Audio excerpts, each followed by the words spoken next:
Oke, selamat malam teman-teman semua. Selamat datang di free webinar pada malam hari ini dengan judul Rahasia Tidur Berkualitas Tanpa Obat.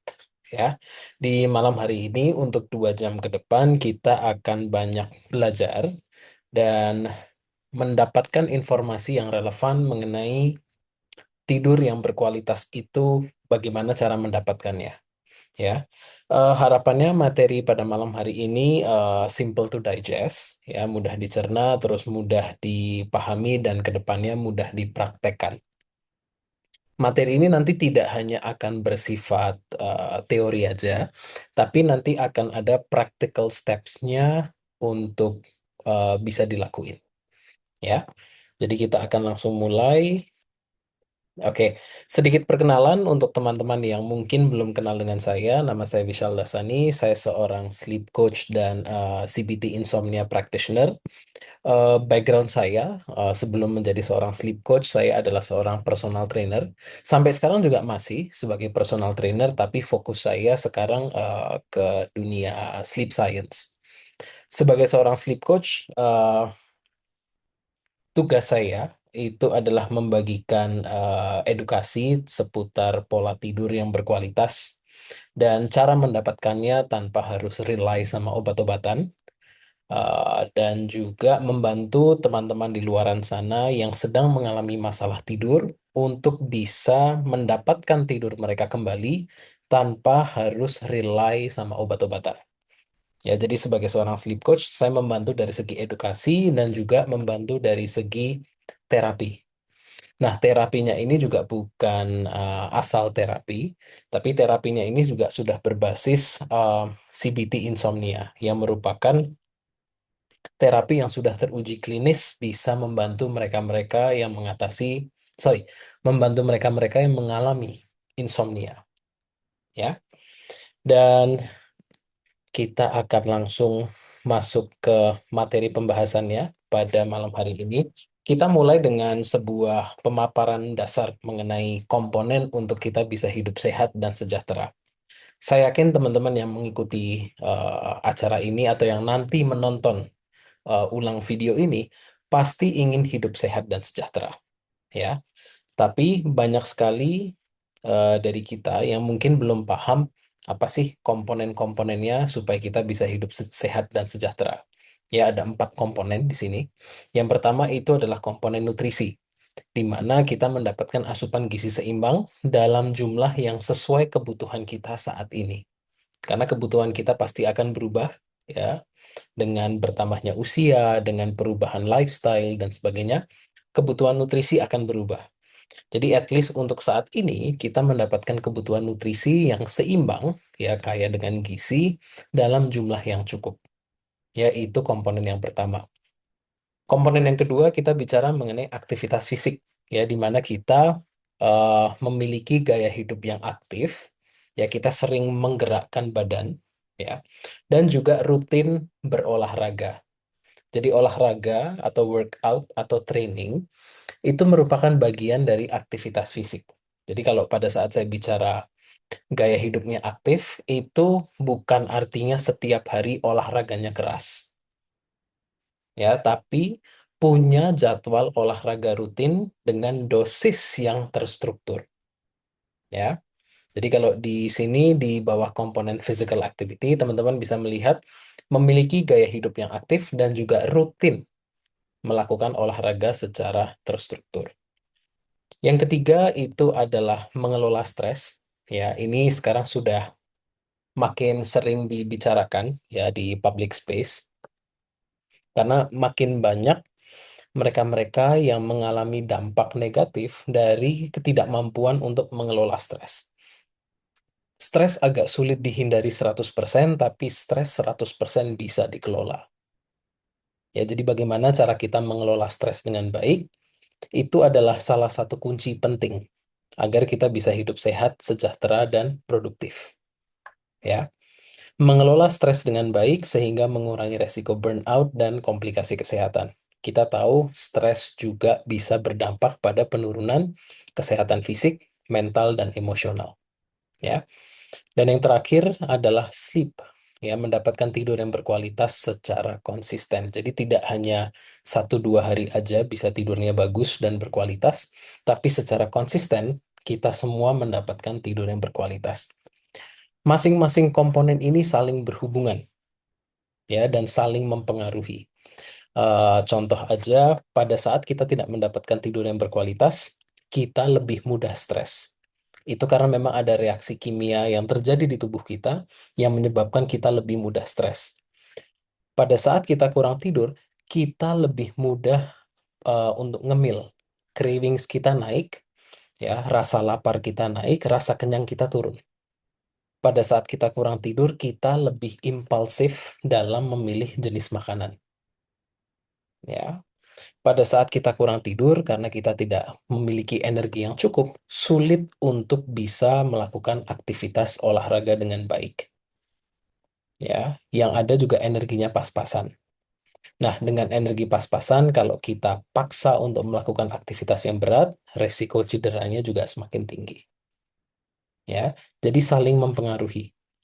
Dengan tidur yang cukup, stres kita rendah, kita bisa lebih rasional dalam memilih makanan, ya, dan kita bisa melakukan aktivitas fisik, ya, yang sesuai dengan kemampuan kita saat ini. Jadi saling mempengaruhi semua. Oke, saya tadi baru mengambil dari salah satu komponen aja, bagaimana komponen sleep ini memengaruhi yang lainnya. Oke, nah, karena topik utama kita malam hari ini adalah stres, itu yang akan kita titik beratkan. Oke, nah, eh, selama 2 bulan belakangan ini saya melakukan sebuah survei. Surveinya kecil-kecilan, tapi cukup memberikan pemaparan insight yang membantu.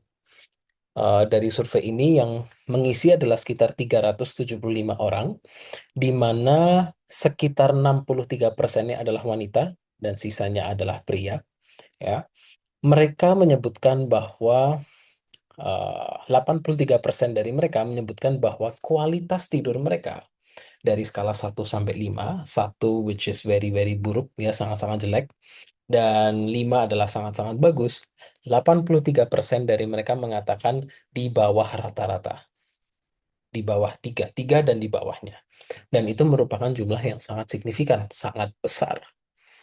Ya, terus kalau kita lihat dari hasil jawaban dari para responden ini, 55% dari mereka mengatakan bahwa mereka bisa tidur, ya, meskipun tidurnya cukup lama karena banyak yang mengisi 6 sampai 7 jam, 7 sampai 8 jam, ya. Mereka mengisi durasinya cukup, tapi bangun tidur tidak fresh dan tidak berenergi. Ya, jadi meskipun tidurnya itu berdurasi lama, bangun tidur itu kayak rasanya nggak habis tidur, capek terus bawaannya, ya. Dan itu lebih dari 50%. Lebih dari 50% juga mengatakan bahwa mereka mengalami kesulitan untuk bisa tertidur. Ya, jadi mereka sudah naik ke atas kasur, sudah rebahan, tujuannya mau tidur, tapi nggak bisa tidur. Prosesnya memakan waktu lama. Ada juga yang sebagian begitu nempel di bantal langsung pelor. Itu juga ada sih. Tapi di sini yang ingin kita gali lebih terlebih dahulu adalah ada nggak kesulitan untuk bisa memulai tidur? Ya, karena eh, gejala sulit bisa memulai tidur itu merupakan tanda-tanda awal yang disebut dengan sleep onset insomnia. Jadi di insomnia itu ada salah satu jenisnya yang disebut dengan sleep onset insomnia, di mana mereka-mereka itu mengalami kesulitan untuk bisa memulai tidur. Ya, jadi mereka menghabiskan banyak sekali waktu di atas kasur, bisa berjam-jam untuk baru bisa tidur. Naik ke atas kasur jam 10, tapi baru bisa tidurnya jam 12. Contoh seperti itu. Ada juga mereka-mereka sekitar 40%, ya, sering terbangun tengah malam. Ya, jadi mereka mungkin tidak ada masalah tidur, tapi begitu tidur mereka sering sekali kebangun, sehingga tidurnya itu terputus-putus, sehingga menyebabkan proses pemulihannya itu tidak terjadi dengan optimal. Ya, ada juga mereka-mereka yang mengatakan bahwa mereka sulit tidur, sering terbangun, dan akibatnya bangun tidur nggak fresh. Ya, 18% dari mereka mengatakan bahwa mereka bangun terlalu pagi. Ya, contoh misalnya seharusnya mereka eh, pada umumnya bisa bangun jam 6, ya, sebelum ada masalah tidur. Begitu ada masalah tidur, mereka sering sekali terbangun contoh jam 4 atau setengah 5, kemudian nggak bisa tidur lagi. Sampai harus bangun dan mulai beraktivitas. Yaitu yang disebut dengan early morning awakening. Bangunnya terlalu pagi. Sekitar hampir 15% ya mereka mengeluhkan sering bermimpi buruk. Ya, sehingga membuat bisa aja dari sini berdampak di sini. Bangun tidak fresh. Bisa aja karena sering bermimpi buruk, sering terbangun tengah malam. Bisa aja karena sering bermimpi buruk, akhirnya bangun terlalu pagi dan nggak bisa tidur lagi. Ya. Dan sekitar 77% itu mengeluhkan masalah tidur ini sudah terjadi cukup lama, di atas 3 bulan. Ya, jadi ini sudah sifatnya kronis dan perlu intervensi segera. Nah, intervensinya bisa berupa apa? Bisa berupa konsultasi dan bisa juga berupa terapi CBT. Kecuali kalau memang masalah tidurnya itu berhubungan sama medis. Kalau sudah berhubungan sama medis, perlu bantuan dokter, ya. Nah, eh, di survei ini saya juga ingin mengetahui seberapa banyak sih dari mereka yang menggunakan sleep aids atau alat bantu tidur seperti suplementasi, atau seberapa banyak dari mereka yang menggunakan obat tidur, ya. Sekitar 12% menggunakan obat untuk bisa tidur. Ya, obat ini bisa aja obat anti kecemasan, anti depresi, atau obat tidur, ya, mereka menggunakan. Dan banyak sekali yang menggunakan suplemen seperti melatonin, magnesium, ashwagandha, dan sebagainya. Ya, mereka menggunakan alat bantu tersebut dengan harapan tidurnya bisa jauh lebih berkualitas.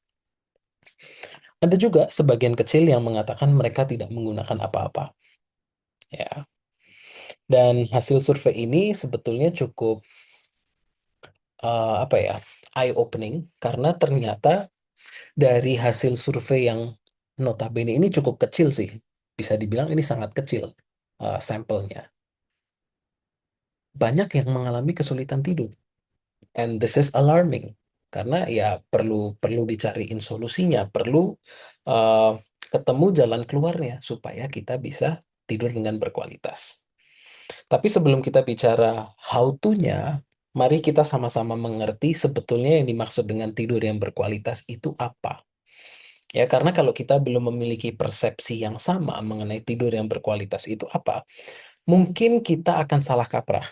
Karena tanpa persepsi yang benar, action yang akan kita ambil juga belum tentu benar. Oke?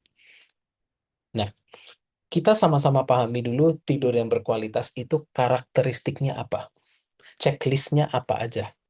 Ya, yang pertama, tidur yang berkualitas itu durasinya cukup. Ya, jadi bukan sekedar 1, 2, 3, 4 jam gitu, enggak. Ada durasi minimum yang diperlukan untuk orang dewasa supaya tidur ini bisa memberikan manfaat pemulihan yang optimal. Ya, banyak yang mengira kalau sedang tidur itu tubuh sedang santai, ya tubuh sedang rileks. Ya, tubuh memang rileks sih, tapi di saat yang bersamaan tubuh itu bekerja keras. Bekerja keras untuk apa? Untuk memulihkan. Karena sepanjang hari kita beraktivitas, banyak sekali wear and tear yang dialami oleh tubuh ini. Banyak sekali toksin yang diakumulasi oleh tubuh ini. Banyak sekali sel-sel yang perlu diregenerasi. Apalagi kalau kita-kita suka workout, suka angkat beban, ya, suka melakukan high intensity training. Itu kan banyak sekali jaringan otot yang mengalami kerusakan-kerusakan mikro. Itu juga perlu diperbaiki. Jadi setiap kerusakan yang terjadi di masa-masa kita stay awake, ya dari pagi, siang, bahkan sore hari, itu perlu direparasi di Itu. malam hari pada saat tidur. Ya, jadi tidur itu sebetulnya tubuh sedang bekerja keras, sehingga perlu waktu yang cukup untuk kerja ini bisa optimal. Ya, itu yang pertama, durasinya cukup. Yang kedua, minim terbangun. Bukan berarti nggak boleh terbangun sama sekali ya. Sesekali terbangun, it's okay, ya. Karena terbangun tengah malam itu hal yang normal, ya. Asalkan tidak terlalu sering dan tidak terlalu lama setiap kali kebangun. Oke, jadi kalau misalnya Anda terbangun tengah malam, ingin buang air kecil ke kamar kecil, setelah itu Anda kembali ke kasur dan bisa tidur, that's okay, ya. Tidak usah terlalu banyak dipikirkan kenapa aku terbangun. Kenapa aku setiap kali terbangun tuh selalu jam 3. Ya, jadi banyak yang punya kekhawatiran di sana. Tidak boleh terbangun. Persepsi di luaran sana yang terbentuk adalah tidur yang berkualitas, itu dari malam sampai pagi tidak boleh terbangun sama sekali. Sehingga mereka-mereka yang terbangun tengah malam itu sudah merasa nomor satu kecewa, aduh kenapa terbangun tengah malam. Kedua, panik. Ini kalau habis ini aku nggak bisa tidur bagaimana? Dan kedua hal ini membuat tidur menjadi semakin sulit. Ya, dengan menyadari bahwa terbangun tengah malam it's okay, ya, kita akan lebih santai. Jadi dengan statement minim terbangun, artinya mayoritas dari waktu yang dihabiskan di atas kasur itu tidur. Bukan berusaha untuk tidur, bukan frustrasi karena nggak bisa tidur, bukan cemas, bukan rasa takut. Anda tidur. Nah, di sini juga nanti ada angkanya. Berapa sih angka minimalnya? Ya, nanti saya jelasin. Terus yang ketiga, efeknya restoratif. Ya, menurut saya tidur itu nggak bisa dibilang berkualitas kalau meskipun Anda tidurnya lama, tapi bangun nggak seger. Bangun badannya itu tidak berenergi. Bangun mood Anda jadi labil. Ya, karena tidur yang berkualitas itu memulihkan dari seluruh fungsi manusia. Fisik, mental, emosional. Ya, jadi ketiga karakteristik ini perlu dipenuhi. Durasi cukup, minim terbangun, dan efeknya restoratif. Jadi nggak bisa tuh kita bilang tidur itu yang penting kualitasnya, kuantitasnya nggak penting. Itu nggak bisa. Karena untuk mendapatkan kualitas yang bagus, diperlukan kuantitas di sana. Oke, jadi kesalahpahaman itu ada baiknya kalau segera kita benarkan. Oke, nah kalau kita bicara durasi yang cukup itu berapa lama sih? Untuk orang dewasa, durasi untuk fungsi tidur yang optimal. Kata kuncinya di sini adalah optimal. Antara 7 sampai 9 jam. Ya, jadi tidak harus 8 jam itu enggak. Mungkin sebagian orang merasa tidurnya itu berkualitas ya dengan 7 jam tidur. Mungkin ada yang 8 jam, mungkin ada juga yang 9 jam. Range-nya di sini. Jadi mengatakan bahwa tidur yang berkualitas itu harus 8 jam itu juga tidak sepenuhnya benar. Untuk sebagian orang, yes 8 jam, tapi tidak untuk semua orang.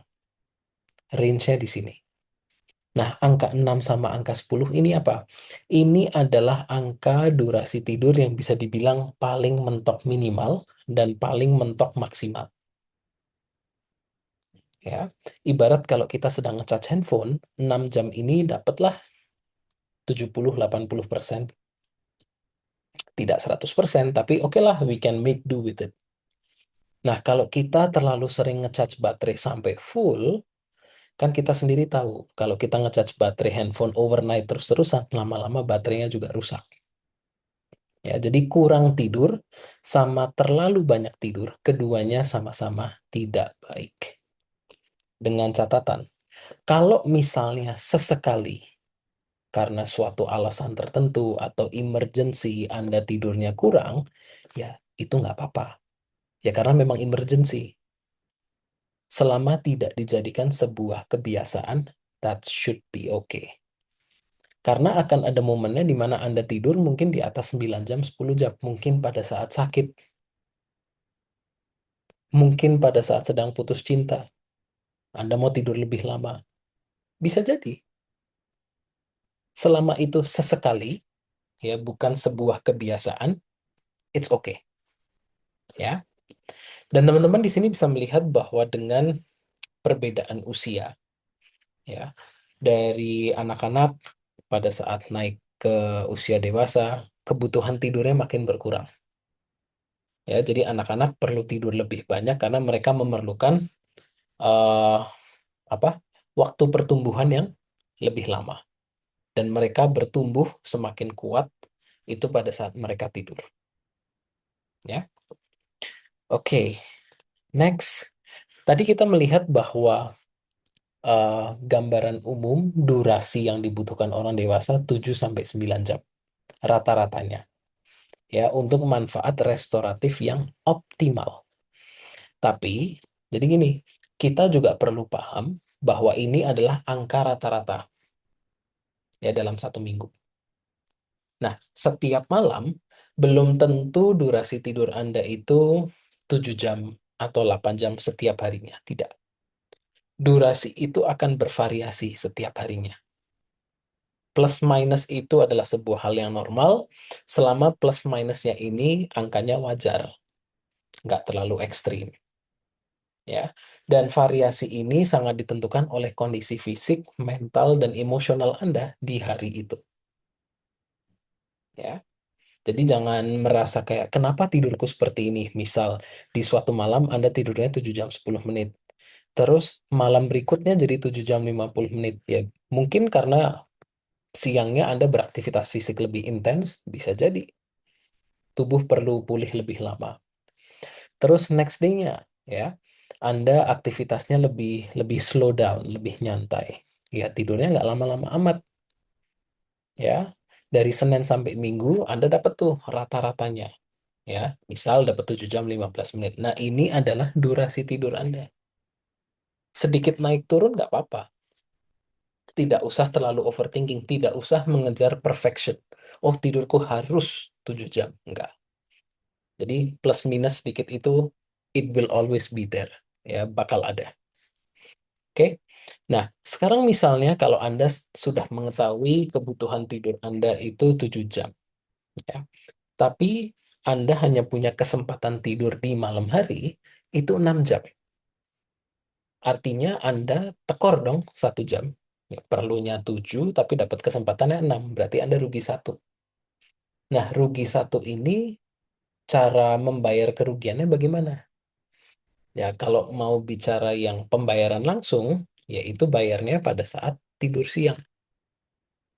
Ya, jadi kalau misalnya nih Anda hanya bisa tidur 6 jam, berarti kan mesti tekor 1 jam, ya Anda pola tidurnya dibagi jadi dua, yang disebut dengan pola tidur biphasic. Nah, pola tidur biphasic, tidurnya dibagi jadi 2 kali. Tidur besarnya di malam hari, sisanya tidur siang. Nah, pola tidur seperti ini akan membantu Anda untuk tidak mengakumulasi banyak utang tidur dan membayarnya di akhir pekan. Karena tergantung besar utangnya, bayar di akhir pekan itu bisa disebut sebagai strategi bagus atau tidak bagus. Bisa disebut strategi bagus kalau misalnya akumulasi utang tidur Anda itu tidak terlalu besar dari Senin sampai Jumat, sehingga Anda bisa bayar lunas di Sabtu dan Minggunya. Kalau misalnya Anda utangnya terlalu banyak nih, contoh setiap malam Senin sampai Jumat Anda utangnya 22 jam. Ya, Anda cuma tidur 5 jam padahal kebutuhannya 7 jam. Berarti Anda akumulasi utang tidur 10 jam. Nah, dari 10 jam ini berarti kan Anda harus melunasinya di Sabtu sama Minggu. Bisa nggak? Ya mungkin bisa aja.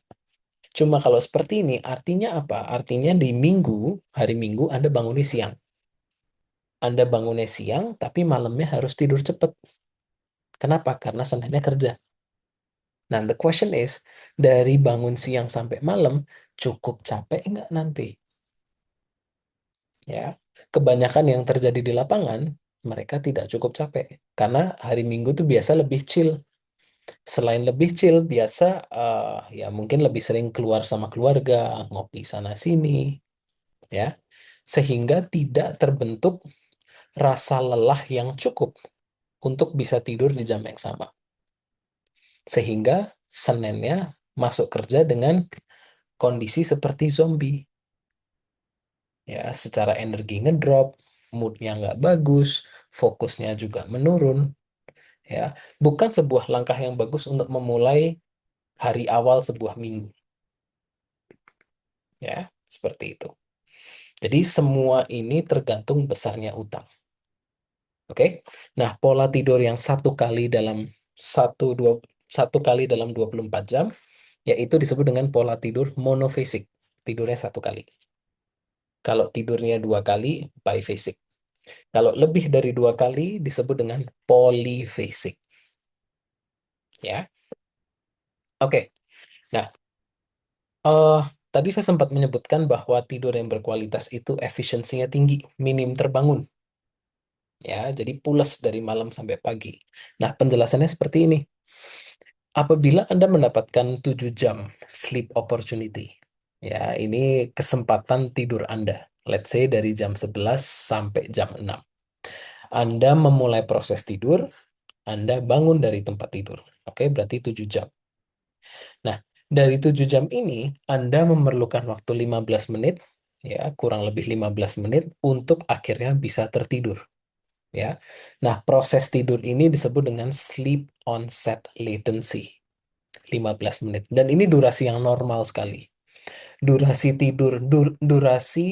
untuk bisa tertidur itu range-nya sekitar 10 sampai 5 sampai 20 menit. Ya, jadi kalau Anda berasumsi bahwa kalau tidur itu begitu nempel harus tidur, nggak seperti itu juga. Proses untuk bisa tidur juga perlu waktu. Nah, itu yang disebut dengan sleep onset latency. Ya. Dan normalnya itu di angka 10 sampai 20 menit. So, ini masuk ke dalam kategori bagus dan normal. Oke.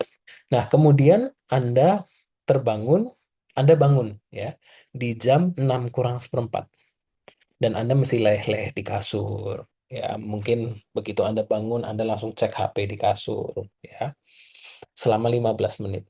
Setelah itu Anda baru bangun dari kasur jam 6. Berarti total Anda tidurnya 6,5 jam. 6,5 jam ini dibagi dengan 7 jam. Artinya apa? Anda menghabiskan 93% waktu di atas kasur untuk tidur. Dan itu artinya efisiensi tidur Anda tinggi. Proses pemulihan Anda itu berjalan dengan bagus. Ya, cut off untuk good sleeper itu 85%. Nah, ini angkanya 93, berarti bagus. Ya. Nah, kita lihat contoh di sini. Nah, ini yang sering terjadi di beberapa pasien yang mengalami sleep onset insomnia. Ya, mereka mengalami kesulitan untuk bisa memulai tidur. Ya, perlu memakan waktu sampai berjam-jam untuk bisa tidur. Ya, dia naik ke atas kasur jam 11, baru bisa tidurnya jam 1, terus terbangun jam 5, dan mencoba tidur lagi tapi nggak bisa sampai akhirnya harus bangun jam 6. Berarti dia menghabiskan hanya 57% waktu dia di atas kasur untuk tidur. Berarti dia banyak menghabiskan waktu lainnya untuk frustrasi di atas kasur. Ya, memperkuat asosiasi bahwa kasur ini bukan tempatku untuk rileks. Ya, cemas di atas kasur. Ya. Nah, itu sebabnya kenapa banyak sekali mereka-mereka yang mengalami insomnia itu suka takut sama kasurnya sendiri. Karena mereka sudah terlalu sering tidak bisa menghabiskan banyak waktunya untuk tidur. Kasur buat mereka yang insomnia itu sudah terbentuk sebagai tempat untuk stres, tempat untuk cemas. Sehingga pada saat mereka duduk di atas kasur, mencoba tidur, yang ada malah cemas. Karena sudah terbentuk koneksi tersebut. Ya. Sehingga salah satu teknik terapi dalam CBT itu adalah memutuskan rantai hubungan negatif tadi. Sehingga nanti ke depannya, ya, Anda sama kasur ini hubungannya jadi baik-baik. Ya, seperti itu. Nah, ini menunjukkan efisiensi yang rendah. Nah, tapi ini dengan catatan dia tidak terbangun tengah malam, dia pules nih dari jam 1 sampai jam 5. Ya. Apakah tidurnya berkualitas? Ya, enggak juga karena durasinya singkat. Ya, meskipun tidak banyak terbangun, tapi durasinya singkat. Ya. Nah, contoh berikutnya. di mana orang ini memerlukan waktu 30 menit. Sesekali kalau 30 menit masih dibilang oke. Tapi kalau udah terlalu sering 30 menit, nah itu perlu di cross check. Ya. Dia tertidur setengah 12, kemudian terbangun tuh setengah 3. Terbangun setengah 3, dia akhirnya mencoba tidur nggak bisa, dia jadi overthinking, pikirannya jadi aktif, mencoba banyak sekali cara untuk bisa tidur, tetap nggak bisa tidur. Dia coba tutup mata, dia paksain diri untuk tutup mata di atas kasur, tapi tetap nggak bisa tidur. Sampai akhirnya dia kecapean mencoba, setengah 4 dia ketiduran. Bangun di jam yang sama, jam 5.45, akhirnya, dan bangun dari kasur jam 6. Nah, di sini kita lihat sebetulnya dia menghabiskan waktu berapa lama untuk tidur. Berarti 3 jam ditambah 2 jam 15 menit. Berarti 5 jam 15 menit. Ya. Sleep efficiency-nya 75%. Ya, ini juga efisiensinya rendah. Nah, berarti untuk klien yang pola tidurnya seperti ini, yang bisa dilakukan apa? Ini dikurangin. Nah, bagaimana cara mengurangin alertness di tengah malam? Itu pun ada tekniknya. Jadi kalau pada saat saya menghandle klien yang insomnia, saya perlu tahu polanya dulu. Dia polanya di depan kah, di tengah, atau di akhir. Karena masing-masing ini bisa memiliki strategi yang berbeda. Seperti itu. Oke? Nah, tadi saya bilang bahwa tidur yang berkualitas itu efeknya restoratif. Ya, jadi kalau saya bilang restoratif itu berarti tidur itu benar-benar memulihkan dari seluruh fungsi fisik, mental, dan emosional kita. Ya, karena terlalu banyaknya pekerjaan yang dilakukan, ya nanti akan saya jelasin, nggak saya jelasin, saya sebutkan satu persatu, tapi kalau semua ini diklasifikasi menjadi, eh, apa ya, diklasifikasikan untuk bisa lebih mudah, ya mereka bisa disebut, fungsi tidur ini bisa dibilang sebagai 5R. Ya, jadi pada saat kita tidur, yang terjadi di tubuh kita adalah tubuh kita dibersihin dari toksin, ya, remove, bersih-bersih dari sampah yang terakumulasi sepanjang hari, terlebih di otak. Ya, jadi pada saat kita tidur, otak itu mengalami yang namanya proses detox. Ya, jadi ada satu sistem yang disebut dengan sistem glimfatik. Nah, glimfatik ini akan bersih-bersih toksin dari otak kita. Nah, apabila kita tidak mendapatkan tidur yang cukup dari segi kualitasnya, yang terjadi adalah proses bersih-bersih ini tidak terjadi dengan bagus, sehingga lebih rentan terhadap resiko penyakit-penyakit seperti Alzheimer's, ya, pada saat kita kurang tidur. Terus terjadi juga proses repair, perbaikan dan perawatan tubuh. Tadi saya bilang bahwa kita mengakumulasi banyak sekali wear and tear sepanjang hari. Itu perlu diperbaikan, perlu maintenance. Kita banyak menggunakan energi sepanjang hari, harus diisi ulang. Ya, setiap pagi kita bangun, kita dipastikan tubuh ini baru, ya karena sel-sel yang rusak diganti, terus jaringan otot yang tadinya rusak juga mulai diperbaikin, terus jantung yang kemarin sepanjang hari bekerja keras itu dibuat lebih kalem, terus sistem imun itu sudah diperkuat lagi. Ya, jadi tubuh kita itu baru setiap pagi. Ya, terus kita juga memiliki keseimbangan antara fungsi fisik, mental, dan emosional. Sehingga kita tidak hanya segar siap beraktivitas, tapi mood kita bagus, pikiran kita jernih, kita bisa bersosialisasi, kita bisa melihat dunia dari kacamata yang non-fear, ya. Oke. Jadi ini adalah fungsi, ya, atau efek restoratif dari tidur yang berkualitas. Satu persatu seperti ini: membersihkan otak dari racun, menjaga kesehatan jantung, mengoptimalkan metabolisme, ya, dengan meningkatkan sensitivitas insulin, ya. Mereka-mereka yang tidurnya tidak berkualitas dan dalam jangka waktu yang panjang akan lebih rentan terhadap penyakit-penyakit seperti diabetes tipe 2. Ya. Selain itu, mereka juga akan lebih rentan terhadap overeating. Kenapa? Karena nafsu makan mereka dari hormon ghrelin itu akan naik. Tapi makanan yang mereka konsumsi itu adalah makanan-makanan yang rewarding. Lebih banyak masuk ke dalam kategori UPF, Ultra Processed Foods. Nah, kita tahu makanan-makanan UPF dari segi kandungan gizi itu sangat rendah, tapi dari nilai kalori itu tinggi banget.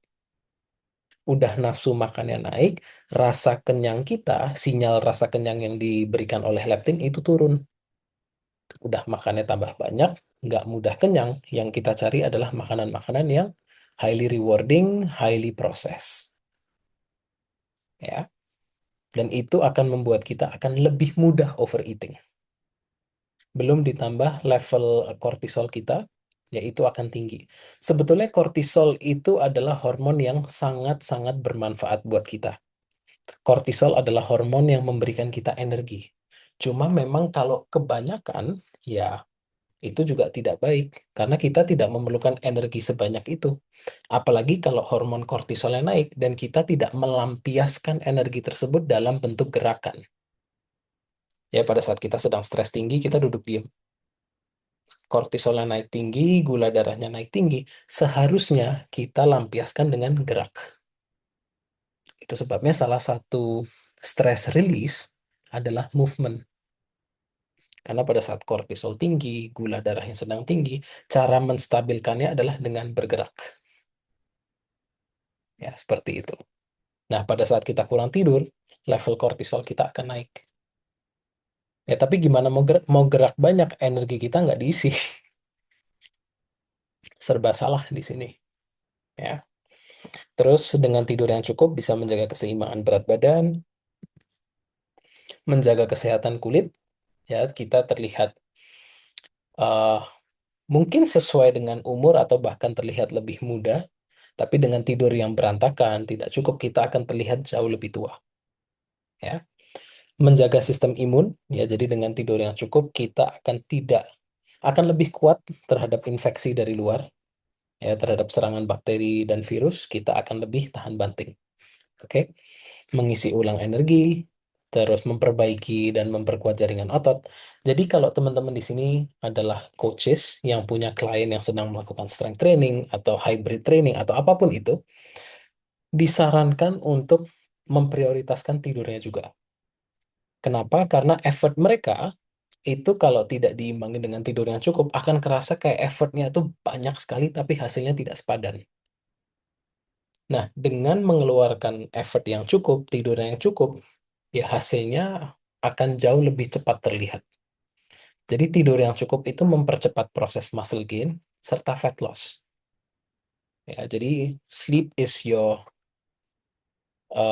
fat loss aid, muscle gain aid, alat bantu. Ya. Oke, ini ada pertanyaan, apakah slide materi akan di-share? Sayangnya tidak. Ya, saya mohon maaf, materi tidak akan saya share slide-nya, tapi nanti video ini akan saya up di YouTube. Dan linknya itu nanti akan saya share di Instagram Story. Jadi nanti kalau misalnya mau belajar ulang bisa di sana. Ya, oke. Ini dari aspek fisik, ya. Nah, bagaimana dengan aspek mental? Dengan tidur yang cukup, konsentrasi dan fokus Anda akan meningkat tajam. Anda akan semakin kreatif, Anda akan punya critical thinking yang bagus, ya. Apabila Anda berada di posisi leadership di sebuah perusahaan, wah ini sangat diperlukan critical thinking, ya. Terus mendukung kemampuan belajar. Belajar di sini bukan berarti belajar sekolah ya, tapi kita kan setiap hari akan belajar hal-hal baru, ya. Dan itu akan sangat terbantukan pada saat tidur kita cukup. Terus menjaga stabilitas mood, ya, membantu kita mengelola stres dengan lebih baik, ya. Terus memperkuat emotional resilience. Jadi kita itu tidak mudah defensif, kita itu lebih mudah menerima positif kritik, ya. Kita lebih mudah berempati, lebih mudah uh, mengerti perasaan orang, ya. Kita lebih mudah mengenal emosi orang tanpa terlalu judgmental, ya, seperti itu. Dengan tidur yang berkualitas. Oke. Nah, sekarang kita sudah tahu bahwa manfaat tidur itu banyak, ya, dari aspek fisik, mental, emosional. Tapi sebetulnya bagaimana sih proses restorasi itu terjadi? Jadi pada saat kita tidur, kita itu masuk ke dalam 3 tahapan tidur. Tahapan yang pertama light sleep, deep sleep, dan REM sleep. Ya, dan ketiga tahapan ini kita nikmatin itu dalam bentuk gelombang. Jadi kalau teman-teman lihat di sini ada gelombang yang turun, terus naik, terus turun lagi. Gelombang ini berulang, ya. Jadi eh, gelombang ini disebut dengan sleep cycle, siklus tidur. Nah, siklus tidur ini pada umumnya berdurasi sekitar 90 menit. Ya, ada yang sekitar 70-80 menit, ada juga yang sekitar 110-120 menit. Pada umumnya 90 menit. Oke? Nah, pada saat kita masuk, pertama-tama kita memulai proses tidur dan akhirnya kita tertidur, teman-teman di sini bisa lihat ada titik-titik hitam. Itu adalah transisi. Yang tadi saya bilang sleep onset latency, ya, itu adalah bagian di sini. Pada saat kita masuk ke dunia tidur, kita disambut oleh light sleep. Nah, fungsi utama dari light sleep itu adalah konsolidasi memori, ya, memindahkan apa yang telah kita pelajari hari ini, ya, ke tempat penyimpanan jangka panjang, ya. Terus light sleep juga bisa disebut sebagai cognitive booster, membuat kita itu lebih jernih, mengurangi mental fatigue, ya, meningkatkan konsentrasi, fokus, dan kemampuan belajar. Ya, itu adalah fungsi dari light sleep. Kalau teman-teman familiar dengan istilah power nap yang terjadi 20-30 menit, power nap itu diisi oleh light sleep karena durasinya cuma 20-30 menit. Nah, kalau teman-teman lihat di sini, sampai dengan 30 menit itu tidur didominasi, bukan didominasi, diisi oleh light sleep. Sehingga power nap itu isinya light sleep. Ya, sehingga bangun tidur dari power nap Anda pikirannya seger. Ya, oke. Nah, begitu kita selesai di light sleep yang pertama ini, kita masuklah ke deep sleep. Ya. Nah, deep sleep ini fungsi utama itu adalah reparasi fisik. Fungsi utamanya. Jadi segala hal yang berbau fisik, ya, misalnya detoksifikasi otak, terus reparasi jaringan otot yang rusak, regenerasi sel, terus penguatan sistem imun, semuanya yang berhubungan sama fisik terjadi di sini. Ya, ini adalah fase tidur yang paling dalam dan paling sulit untuk dibangunkan. Kalau di sini masih mudah, apalagi kalau di sini, ya, jauh lebih mudah. Tapi kalau sudah di sini, akan sulit banget dibangunin. Kalau seseorang dipaksa dibangunin ya dari sini, dia akan bangun dengan perasaan disorientasi, ya, karena memang tubuhnya nggak siap dibangunin pada saat di sini. Ya, badannya lemes di sini. Kenapa? Karena di sini otot-ototnya itu dibuat lemes. Ya, supaya apa? Ya, supaya bisa terjadi reparasi. Oke. Nah, selesai di deep sleep, dia naik lagi ke light sleep. Jadi light sleep itu bisa dibilang sebagai jembatan antara deep sleep sama REM sleep. Nah, REM sleep ini adalah fase tidur di mana kita bermimpi. Dan fungsi utama dari REM sleep ini adalah reparasi kognitif dan emosi. Jadi bisa dibilang REM sleep itu adalah fase tidur untuk membantu kita healing secara emosional. Itu ada di sini. Ya, membantu kita untuk move on dari kejadian traumatis itu di sini. Untuk anak-anak yang sedang tumbuh kembang, di bagian ini merupakan fase tidur di mana otak dan sistem sarafnya itu berkembang. Artinya semakin banyak sistem saraf yang terintegrasi di otak. Itu pada saat di REM sleep. Terus REM sleep juga akan meningkatkan critical thinking, strategic thinking, dan creativity, kreativitas. Oke. Nah, ini adalah satu siklus tidur. Teman-teman bisa lihat di sini. Dari ketiga tahapan tidur ini, mana yang lebih mendominasi dari segi porsinya? Ya, teman-teman bisa lihat di sini kalau deep sleep itu porsinya sebetulnya sedikit banget. Porsi dari light sleep itu gede. Ya, banyak sekali. Artinya kalau Anda tidur 7 jam, 3,5 jam Anda itu light sleep. Deep sleep-nya paling 1 sampai maksimal 2 jam. Tergantung aktivitas fisik Anda di hari itu apa.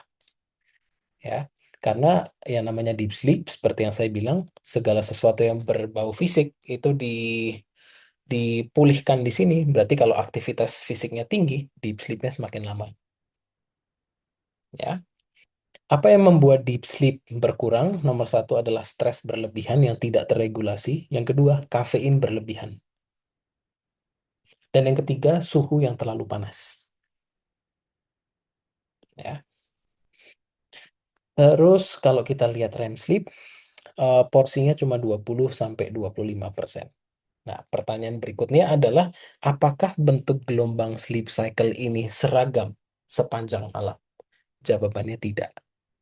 Sepanjang malam, orang dewasa itu memerlukan sekitar 4 sampai 6 sleep cycles, ya. Dan bentuknya akan berubah.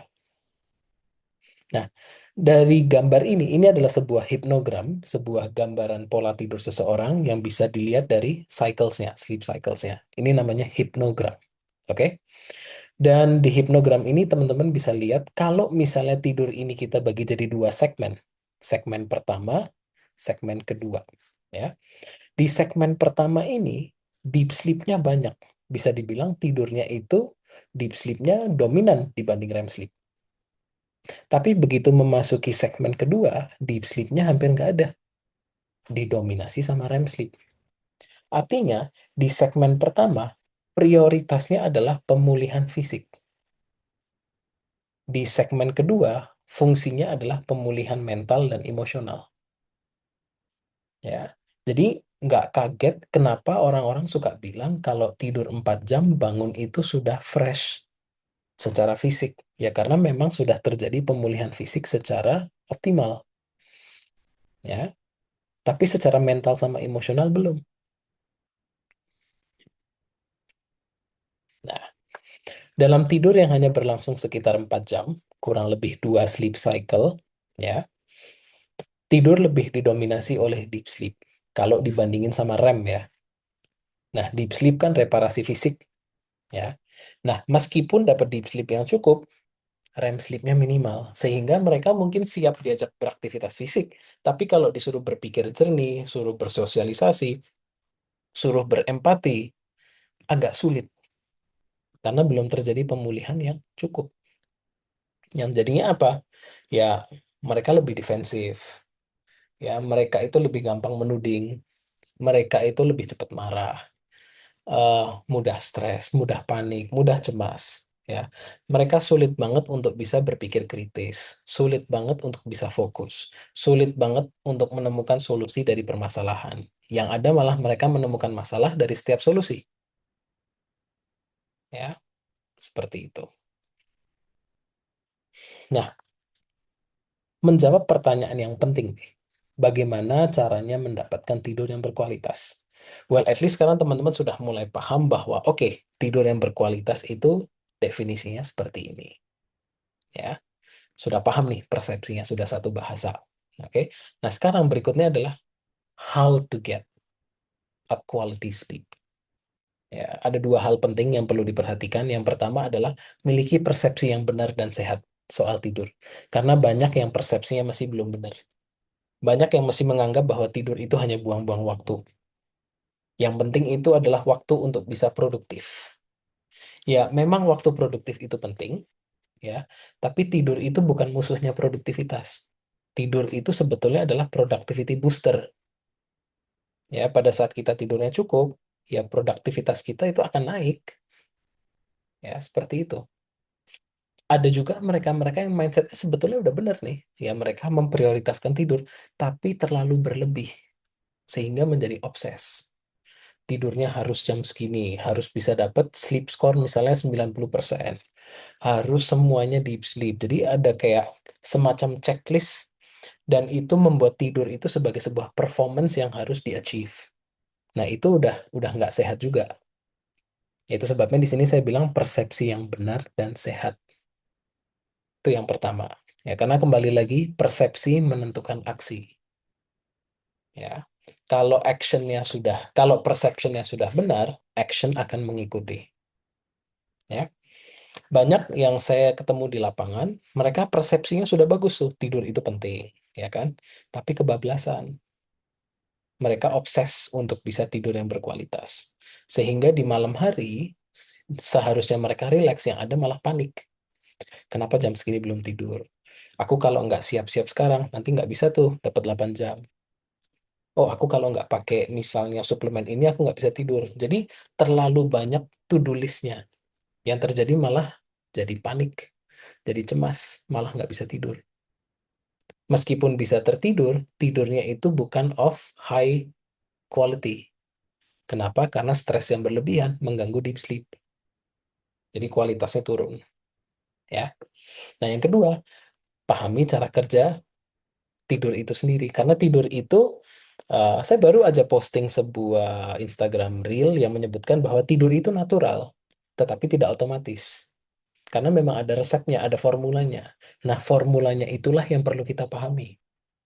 Kenapa saya bilang tidur itu natural tapi tidak otomatis? Buktinya banyak yang naik ke atas kasur, rebahan, coba tutup mata, yang nggak bisa tidur. Ya, banyak yang berasumsi bahwa tidur itu hanya naik ke atas kasur, tutup mata, pasti tidur. Ternyata enggak, belum paham sistemnya. Ya, dan sistemnya itu yang akan saya jelaskan. Oke, nah rumus dari tidur yang berkualitas. Ya, tadi saya menyebutnya the 3+1 sleep formula.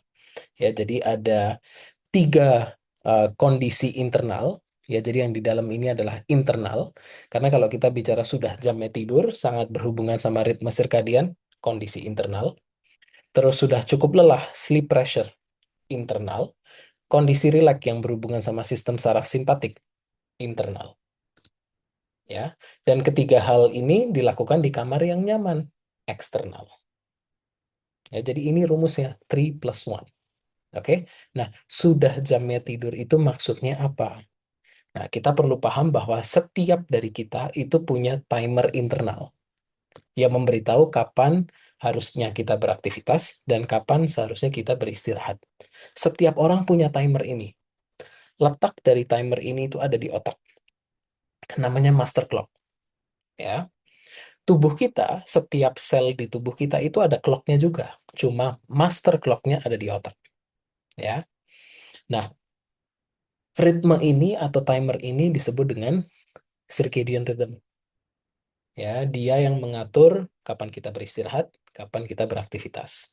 Oke, dan yang diatur oleh timer ini adalah, of course, karena bicara jadwal tidur bangun, kan ini kapan, berarti kan bicara timing ya.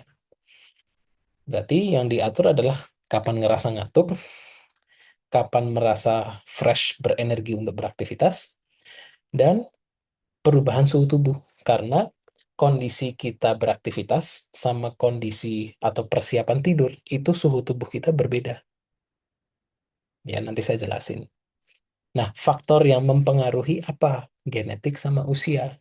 Nah, karena ada faktor genetik, artinya apa? Setiap individu akan memiliki jadwal tidur bangun yang berbeda, meskipun ada kemiripan. Nah, yang mirip-mirip itu dikategorikan. Ya, dan dari semuanya ada tiga kategori yang dikenal sebagai chronotype. Ya, chronotype mungkin teman-teman familiar dengan istilah morning person, night owl, ya seperti yang ada di sini. Ini ada dua gelombang garis ya, yang berwarna biru sama merah, polanya sama. Bedanya apa? Cuma jamnya yang berbeda.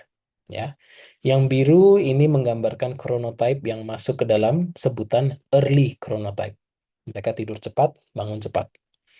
Yang merah ini masuk dalam kategori chronotype yang disebut late type. Artinya tidur telat, bangun telat, atau sering dikenal dengan istilah night owl. Nah, tapi ada juga yang di tengah-tengah. Ya. Jadi ini adalah ketiga kategori atau ketiga chronotype. Early, intermediate, late. Ya. Nah, artinya kalau genetik itu apa? Artinya gini, tidak ada, sorry, tidak bisa kita menyebutkan bahwa jadwal tidur terbaik itu sebelum jam 12 atau sebelum jam 11 untuk semua orang. Nggak bisa. Karena mereka punya preferensi genetiknya masing-masing. Ya, oke. Jadi, membicarakan atau menyebutkan bahwa jam tidur terbaik untuk semua orang adalah let's say sebelum jam 11, itu seperti bilang bahwa semua orang akan lebih baik kalau pakai sepatu ukurannya 36. Atau kalau bisa lebih kecil 35, 34. Ya kan nggak bisa. Saya ukuran kaki 46,5. Mau pakai sepatu ukuran 36 gimana? Ya. Jadi kita perlu paham bahwa ada preferensi genetik. Oke? Nah, kita juga perlu paham bahwa setiap individu akan mengalami perubahan chronotype sepanjang masa hidupnya. Nah, ini yang menarik nih. Berarti kita itu tidak akan stuck di satu jenis chronotype, tapi kita akan mengalami semuanya. Kita akan mengalami early type, kita akan mengalami intermediate, dan kita akan mengalami night owl. Ya. Jadi bukan sebuah kartu mati dari awal kita lahir sampai kita tutup usia kita stuck di situ, enggak juga sih. Ini akan berubah sesuai dengan usia. Dan of course tentunya dipengaruhi gaya hidup. Tapi kedua ini merupakan faktor yang paling kuat kontribusinya. Ini saya jelasin. Nah, tadi saya bilang ada morning larks, ada hummingbird atau intermediate, dan night owl. Ini adalah gambaran umum jadwal tidur bangun mereka. Ya, ini gambaran umum ya. Jadi bukan pasti akan di sini. Mayoritas dari populasi yang masuk ke dalam kategori morning larks itu jam tidurnya berada di sini. Ya, mayoritas dari night owl jam tidurnya berada di sini. Kalau ada yang bilang, Coach, saya tidurnya jam 4, saya night owl, saya baru bisa tidur jam 4. Itu bukan night owl. Ada cut off-nya juga. Ya, itu Anda begadang. Begadang itu sebuah keputusan. Night owl adalah sebuah kondisi. Ya, harus dibedakan. Meskipun sama-sama aktifnya di malam hari, tapi ini merupakan dua hal yang berbeda. Oke? Nah, tadi saya bilang bahwa usia juga punya pengaruh. Kita lihat di sini, anak-anak. Pada saat mereka lahir dan masih kecil, pada umumnya mereka masuk ke dalam kategori early type. Mereka tidur cepat, bangun cepat. Ya, dengan catatan durasi yang mereka dapatkan juga cukup. Karena mereka tidur itu bisa sampai 10, 11, bahkan 12 jam. Apalagi kalau awal-awal baru baru aja lahir itu bisa sampai 14, 15 jam. Ya. Nah, tapi begitu mereka masuk usia remaja, karena puber, terjadi perubahan jadwal atau ritme sirkadian mereka. Ya, mereka tidur semakin telat. Penyebab utamanya adalah puber. Of course, dengan ditambah faktor-faktor seperti overstimulasi dari pekerjaan, overstimulasi dari main gadget. Perlu diperhatikan di sini saya tidak menyebutkan gadget sebagai penyebab utama. Ya, gadget itu sifatnya netral, hanya saja banyak dari pengguna gadget lebih mudah terstimulasi. Nah, faktor terstimulasi inilah yang mengganggu tidur. Ya, jadi perlu benar-benar dipahami bahwa gadget itu sifatnya netral dan juga sudah ada beberapa studi yang menyebutkan bahwa menggunakan screen sebelum tidur ya, itu tidak mengganggu tidur. Ya, ada penelitiannya di sana, ya. Nah, dari usia remaja pada saat kita masuk ke usia dewasa, kita pelan-pelan jadwal tidurnya masuk ke dalam kategori hummingbird. Jadi orang dewasa pada umumnya itu berada di sini pada umumnya. Ya, di jam 10 sampai jam 12. Ya. Nah, pada saat kita tambah usia lagi, masuk ke lansia, biasa tidurnya jadi lebih cepat lagi. Ya, seperti itu. Jadi kita mengalami full circle. Oke. Ini kalau kita bicara dari faktor usia. Tapi tentunya akan ada faktor lifestyle yang perlu dipertimbangkan. Karena ada faktor lifestyle yang bisa membuat orang dewasa berada di sini. Di night owl. Ya, seperti itu. Oke. Nah, tadi kita lihat bahwa di belakang layar itu yang terjadi apa? Ya, bagaimana sih cara tubuh mengatur kapan orang ini beraktivitas, kapan orang ini beristirahat, ya. Adanya permainan dua hormon penting di sini, yaitu melatonin hormon yang mengatur jadwal tidur bangun, dan kortisol, hormon yang mengatur peningkatan energi tubuh. Ya, teman-teman bisa lihat di sini bahwa melatonin sepanjang hari itu levelnya rendah. Ya, dia mulai meningkat sekitar 2 sampai 3 jam sebelum jam tidur reguler kita. Jadi kalau misalnya kita biasa tidur jam 11, sekitar jam 8, jam 9 produksinya mulai naik. Dengan catatan, of course, dengan alat bantu, kita tidak berada di ruangan yang terlalu terang. Karena melatonin produksinya akan ditingkatkan pada saat kita berada di ruangan yang lebih minim cahaya. Jadi kalau kita berada di ruangan yang penuh dengan cahaya terang, ya produksi melatonin ini akan melambat. Karena melatonin sering disebut dengan hormon kegelapan. Ya, dia cinta sama kegelapan. Oke? Produksinya akan naik dan dia akan memuncak di tengah malam. Dan kemudian dia levelnya akan turun. Kortisol, hormon yang berhubungan sama kesiapan energi tubuh kita, dia levelnya rendah di pagi hari pada saat melatonin berada di puncaknya. Nah, pada saat melatonin turun, dia mulai naik. Nah, artinya apa? Ngantuk kita berkurang, energi kita pelan-pelan naik. Ya, dan dia akan memuncak di menjelang siang hari, dan kemudian dia akan pelan-pelan turun.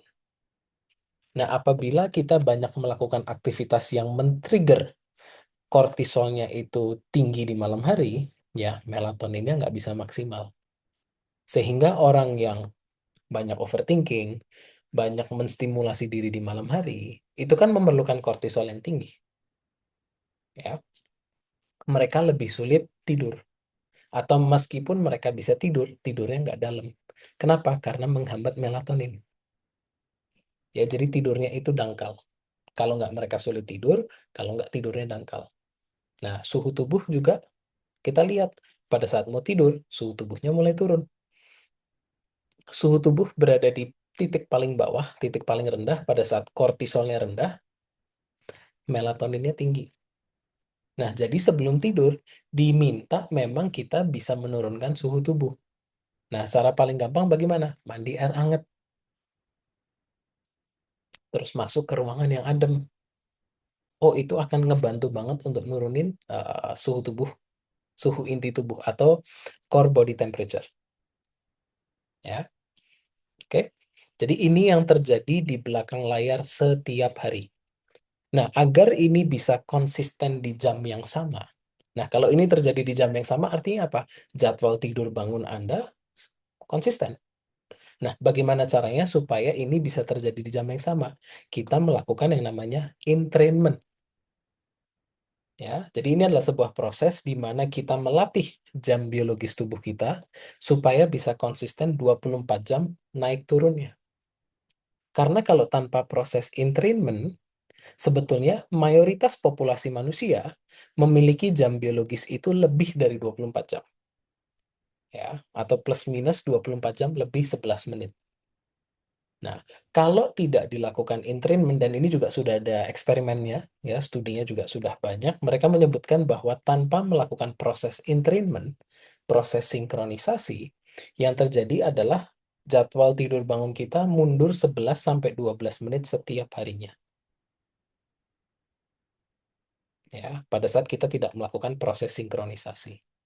Sehingga jadwal tidur bangunnya mundur terus. Hari pertama mundurnya 11 menit. Hari kelima, hari keenam udah mundur 1 jam. Hari ke-10, 11 mundur 2 jam. Ya. Nah, bagaimana caranya supaya bisa konsisten? Nah, kita melakukan entrainment. Cara melakukan entrainment apa? Kita gunakan manajemen cahaya terang. Ya, jemur pagi ini paling powerful. Kenapa? Karena cahaya terang itu diterima mata langsung memberi efek ke master clock. Ya, ini efeknya direct dan paling powerful. Jadwal makan juga punya pengaruh, tapi efeknya tidak sekuat ini. Jadwal olahraga juga punya pengaruh. Jadwal rutinitas sehari-hari juga punya pengaruh. Tapi sekali lagi tidak sekuat cahaya terang. Ya. Jadi memang disarankan Anda bangun dan tidur di jam yang konsisten setiap hari. Setelah bangun tidur, cari cahaya terang. Ya, kalau Anda bangun pada saat itu matahari sudah terbit, ya jemur matahari. Tapi kalau belum ada, nyalain lampu ruangan. Kalau lampu ruangan tidak terlalu terang, tambah gerak tubuh. Ya, jadwal makan dibikin konsisten setiap hari.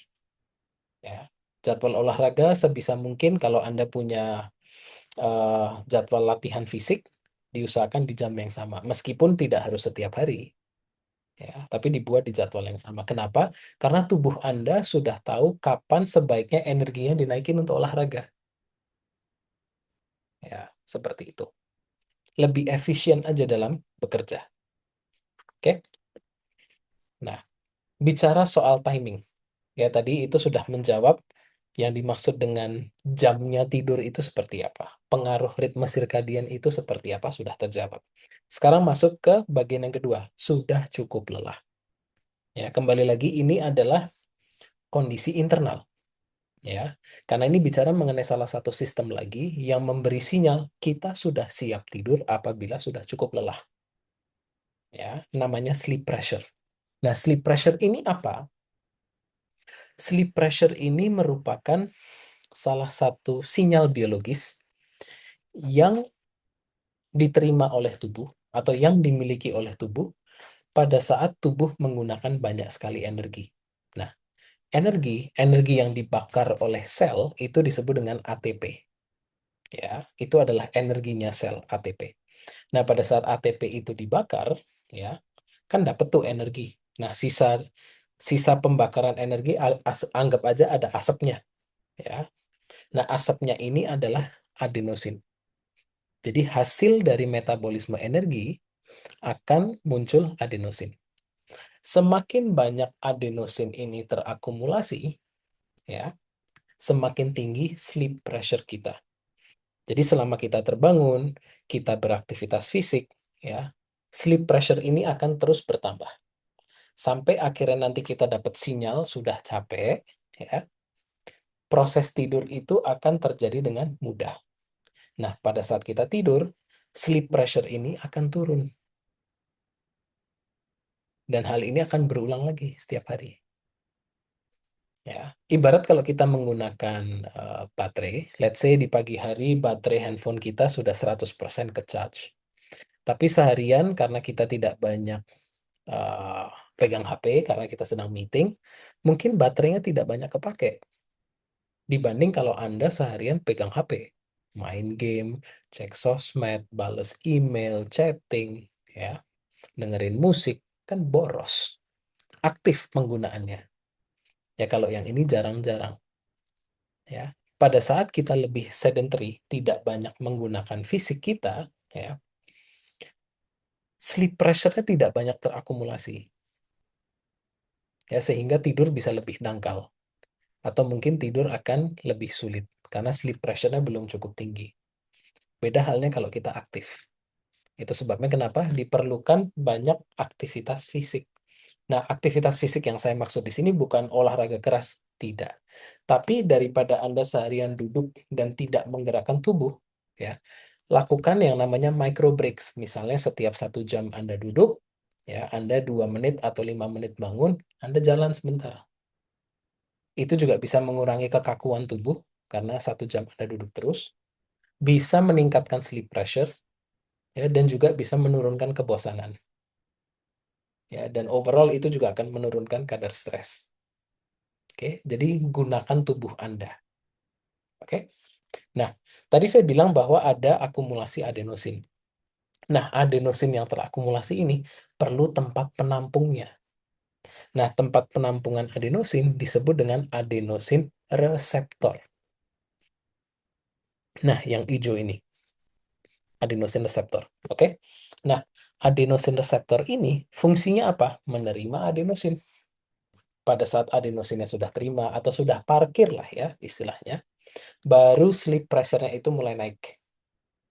Selama dia tidak parkir, ya tubuh nggak akan tahu adenosinnya ada atau enggak.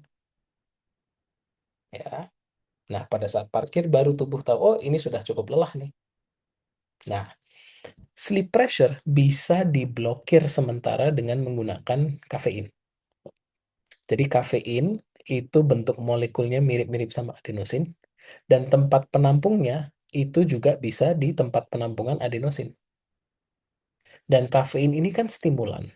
Nah, pada saat dia nempel di tempat penampungnya ini, tempat parkirnya, yang ada dia menstimulasi.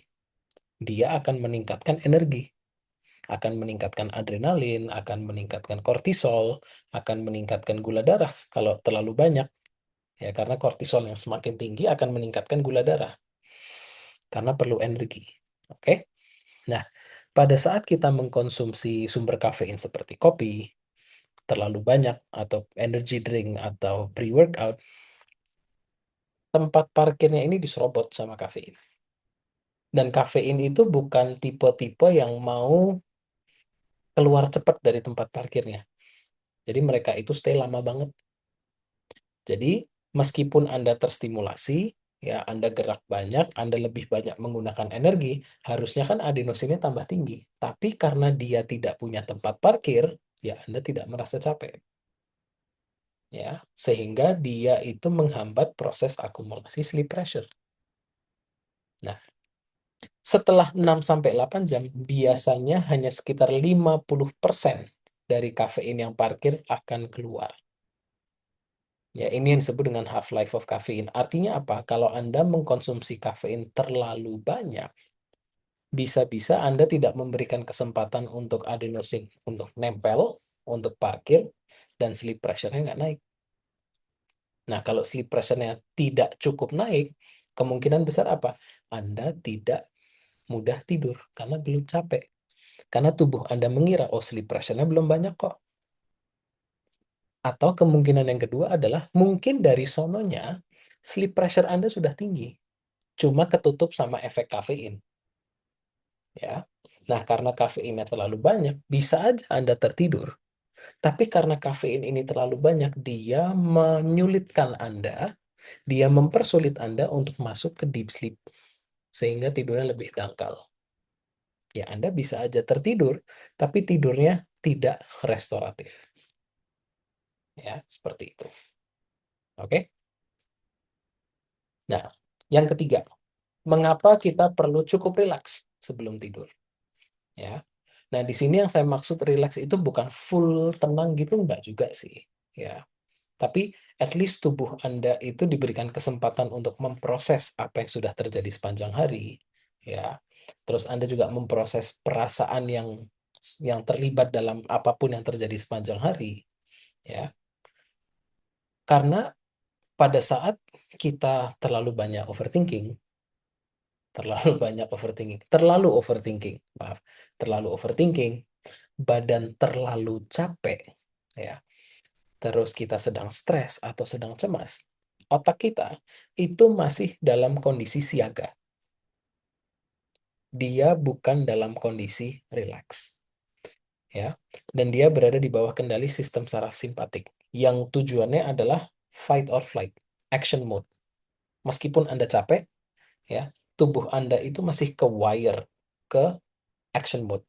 Nah, ini sering dikenal dengan istilah tired but wired. Udah capek banget, tapi kenapa nggak bisa tidur? Ya, karena kondisinya belum rileks. Untuk bisa tidur, tubuh Anda itu perlu di-switch yang tadinya simpatik ke parasimpatik. Nah, sistem saraf parasimpatik ini akan memudahkan proses tidur. Karena memang modenya di situ. Tidur itu parasympathetic activity, bukan simpatik. Simpatik itu action, fight or flight.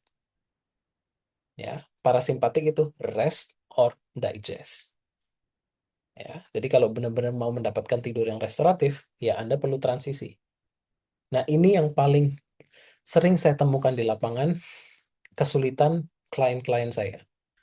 Nggak bisa rileks. Ada aja yang dipikirin.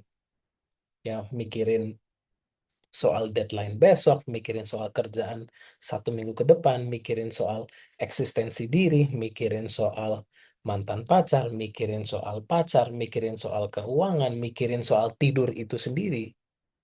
Ya, banyak hal yang dipikirkan.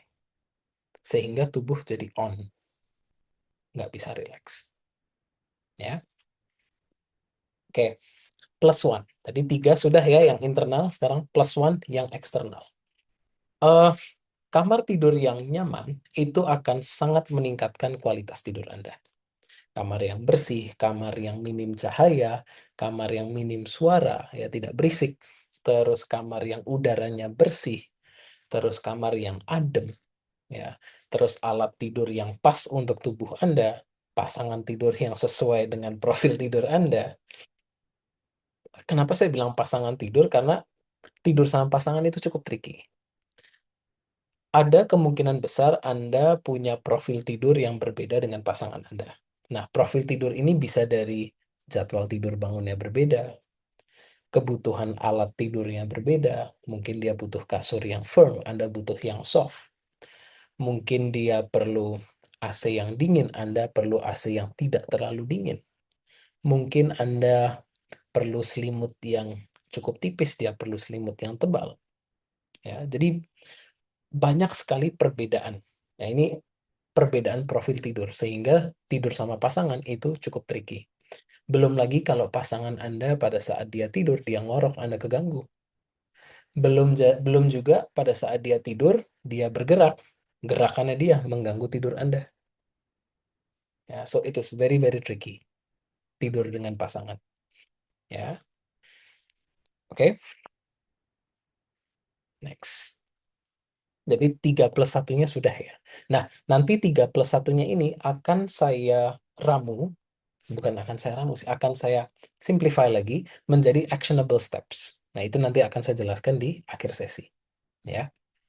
Nah, apa yang bisa membuat tidur kita sehat untuk jangka panjang? Yang pertama, of course, kita mencoba tidur di timing yang mendekati jam biologis kita. Karena tubuh kita itu punya preferensi di sana. Dan yang kedua adalah jadwalnya teratur. Oke? Nah, ini saya ingin kasih sedikit ilustrasi. Apa sih yang terjadi pada saat tidur itu tidak selaras dengan jam biologisnya? Selaras bukan berarti harus tank sama persis, enggak. At least mendekati lah. Ya. Let's say ada seorang night owl yang sudah terbiasa tidur setengah satu, bangun jam 8. Proses tidurnya gampang, durasi tidurnya cukup, dia minim terbangun, bangun tidur seger. Ketiga kriteria tidur berkualitas checklist semua. Tapi dia baru-baru ini mendapatkan informasi dari social media yang bicara seorang dokter yang mengatakan kalau mau tidak mati cepat, tidurlah sebelum jam 11. Karena ada expert di luaran sana ya yang menggunakan fear mongering untuk membuat uh, para followersnya itu mendengarkan. Ya karena memang fear sells. Rasa takut itu menjual lebih cepat daripada sebuah harapan. Ya.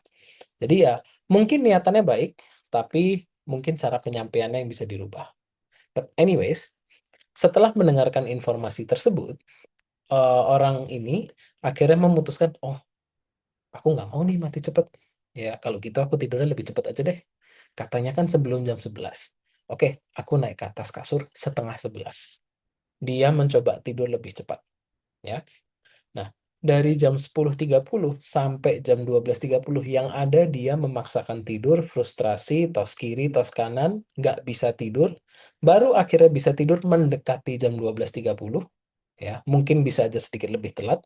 Kenapa? Karena dia sudah frustrasi dan cemas. Akhirnya apa? Tidak rileks. Dan di dalam perjuangan dia, dia akan memikirkan hanya satu hal. Tidur kok sulit ya? Padahal dulu gampang. Padahal mau tidur lebih cepat kok sulit sih. Ya. Kenapa? Karena mencoba tidur bukan di jamnya, bukan di jamnya dia. Ya. Belum tentu jam yang di dinding itu menjadi apa ya, alat ukur yang pas untuk jadwal tidur kita.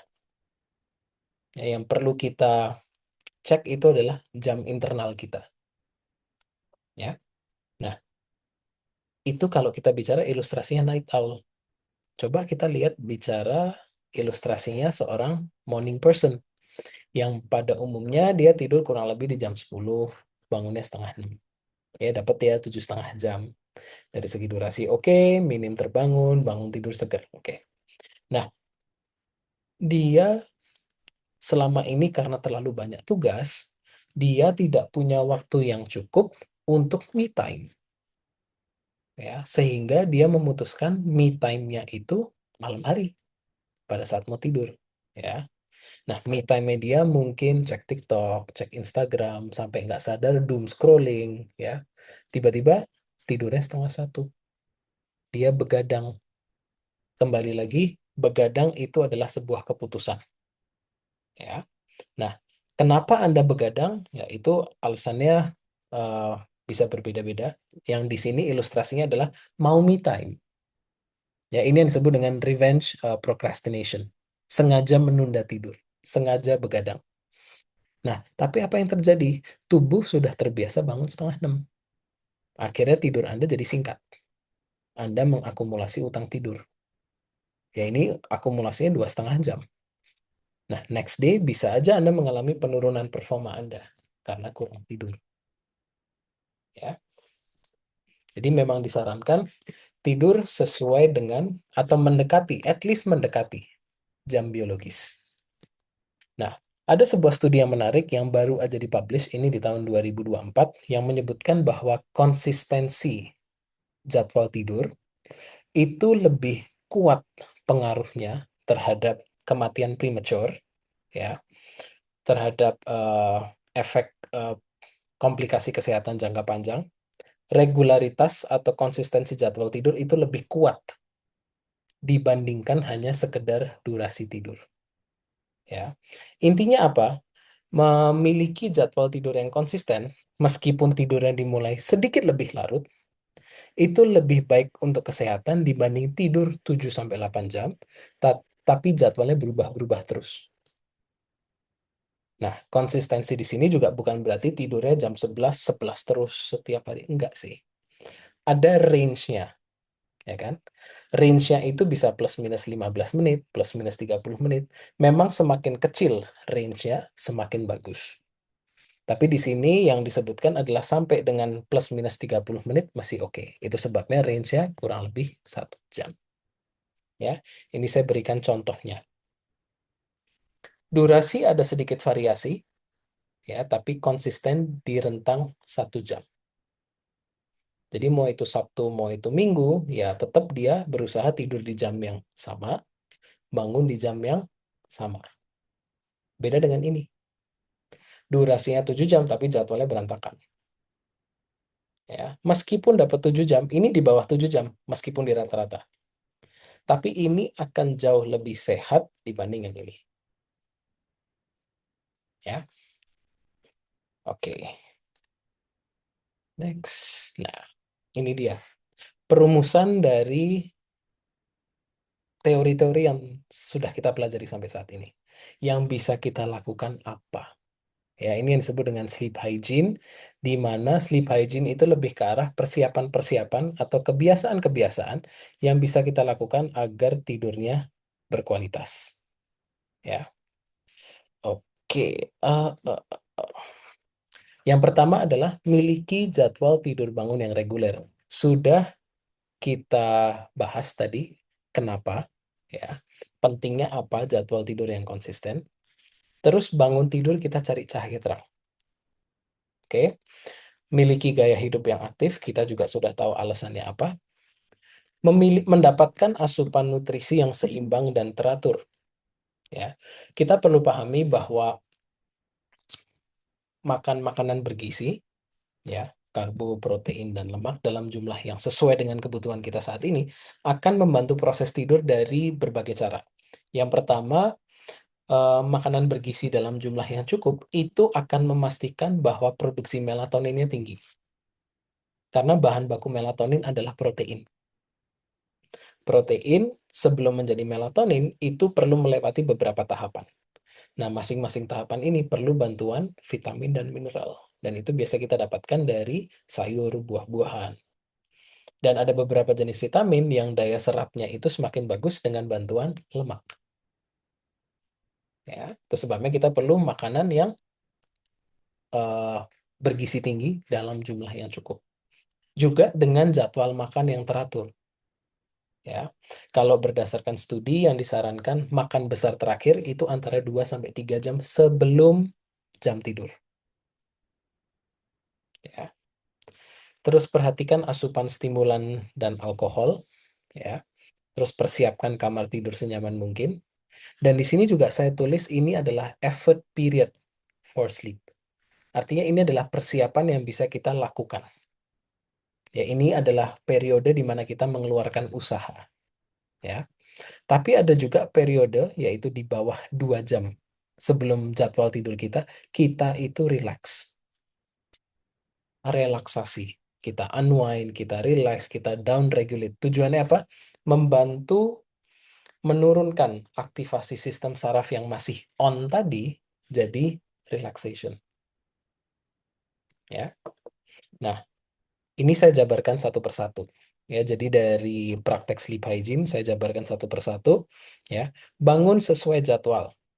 Ya, setelah bangun tidur cari cahaya terang. Kalau pada saat bangun sudah ada matahari, jemur matahari 15 sampai 30 menit. Idealnya dilakukan dalam 1 jam setelah bangun pagi. Jadi kalau Anda bangunnya jam setengah 6, ya sebelum setengah 7 kena paparan matahari selama 15 sampai 30 menit. Kalau ini sudah menjadi ritual buat Anda, 15 menit aja cukup. Ya. Nah, pertanyaannya sekarang, kenapa sih matahari penting banget? Ya. Cahaya terang dari matahari yang diterima mata akan dikirimkan ke master clock yang membuat tubuh siap beraktivitas. High alertness, ya, high energy, dan low drowsiness, kita nggak ngantuk. Ya. Dan di saat yang bersamaan, cahaya matahari ini akan menyiapkan timer di otak kita sekitar 14 jam untuk meningkatkan produksi melatonin. Jadi 14 jam setelah kita jemur atau kita terpapar cahaya terang, otak akan memberikan perintah, yuk melatoninnya dinaikin, siap-siap istirahat. Ya, sehingga proses tidur semakin mudah. Kalau belum ada matahari, bagaimana, Coach? Bisa pakai lampu ruangan. Kalau lampu ruangan kurang terang, ditambah sedikit stretching tubuh, gerak tubuh. Tujuannya apa? Naikin suhu tubuh di sini. Ya. Dan karena ini ada gerak, berarti kan memerlukan energi. Kortisolnya juga bisa dinaikin di sini. Ya. Kalau Anda memang bisa sarapan pagi dan tidak menganut IF yang jadwal makannya mundur, ya Anda juga bisa sarapan. Ya, karena kedua hal ini juga akan membantu sinkronisasi, meskipun tidak sekuat cahaya terang. Ya, seperti itu. Nah, kalau siang hari bagaimana? Kita perlu paham bahwa tubuh kita itu memiliki 2 kali kesempatan untuk beristirahat. Yang pertama adalah di malam hari, istirahat besar di mana kita tidur. Terus ada juga istirahat sebentar di siang hari. Nah, di sini bisa Anda gunakan untuk tidur siang kalau jadwal dan atasan memberikan izin. Ya, kalau punya kesempatan. Ya, tapi kalau tidak punya kesempatan untuk tidur siang, ya Anda bisa melakukan micro breaks seperti power nap. Atau Anda bisa melakukan uh, uh, uh, uh, ada sebuah teknik yang sering digunakan di dunia productivity yang disebut dengan teknik 90-20 atau Pomodoro teknik. Tapi itu lebih ke arah Anda memecah waktu produktivitas Anda, waktu kerja Anda, 90 menit Anda bekerja intens, habis itu 20 menit take a break. Itu mungkin bisa Anda gunakan di sela-sela waktu aktif Anda, bukan di sini. Kalau di sini lebih cocoknya untuk power nap, ya. Kalau misalnya power nap tidak memungkinkan, ya Anda bisa sedikit gerak tubuh, ya. Kalau masih ada cahaya terang, Anda bisa menggunakan bantuan cahaya terang untuk merasa lebih alert lagi. Oke? Atau opsi yang berikutnya adalah gunakan Nappuccino. Nah, Nappuccino ini merupakan kombinasi dari power nap sama kopi. Kopinya di sini yang disarankan juga kalau nggak americano, espresso. Ya, supaya Anda tidak minum kopi yang banyak gulanya dan itu bisa menyebabkan sugar spike. Ya, yang kita inginkan adalah sebelum kita napping, kita ngopi, ya. Karena kafein itu baru nendang 20-30 menit setelah diminum. Nah, power nap itu kan juga durasinya 20-30 menit. Jadi Anda ngopi, terus Anda napping, begitu Anda terbangun, hasil dari napping adalah mental clarity, terus ditambah efek dari stimulan. Jadi double booster di situ. Oke. Dan kalau Anda ngopi di jam-jam segini, masih bisa dibilang cukup aman dan tidak terlalu telat. Tapi kembali lagi, ini semua akan tergantung toleransi Anda terhadap kafein. Ya. Yang berikutnya adalah kalau sudah masuk sore ke malam. Ya, di sini ada penjelasan juga tidak mengkonsumsi kafein berlebihan. Ya, dan alasannya juga sudah saya perjelas tadi. Terus makan dengan gizi seimbang 2-4 jam. Kalau makanan Anda memang heavy meal, ya kasih jeda lebih lama, 4 jam. Tapi kalau makanan Anda tidak terlalu heavy, ya bisa 2 jam. Oke, sweet spotnya 2-4 jam. Kalau Anda misalnya mau membantu mempercepat proses pencernaan di malam hari, ya setelah makan, ya Anda jalan sebentar, 10-15 menit. Itu juga akan ngebantu ningkatin sleep pressure, membantu pencernaan, membantu relaksasi. Ya. Terus, nah, banyak yang suka tanya, Coach, saya suka olahraga intens malam hari, tapi setelah itu saya jadi seger, nggak bisa tidur. Well, alasannya cukup make sense. Kenapa? Karena olahraga yang intens pasti meningkatkan kortisol sama suhu tubuh. Kalau itu dilakukan berdekatan sama jam tidur, ya itu akan menunda tidur karena kortisolnya belum turun, suhu tubuhnya belum turun. Dan kedua hal ini akan mempersulit proses tidur. Belum ditambah kalau sebelum workout Anda minum pre-workout yang kafeinnya tinggi. Ya, sehingga memang perlu waktu lebih lama. Kalau olahraga intens banget, kasih jeda 3-4 jam sebelum jadwal tidur. Tapi kalau olahraganya sedang, ya at least 2 jaman masih oke. Tapi ini perlu dicoba ya, karena setiap orang akan memiliki reaksi yang berbeda. Ya. Terus Anda mulai meredupkan lampu di rumah Anda. Kalau Anda sudah berada di rumah, kurangin paparan cahaya terang. Ini akan membantu meningkatkan produksi melatonin, karena melatonin suka sama daerah atau kondisi minim cahaya. Oke? Dan sebelum Anda tidur, relax.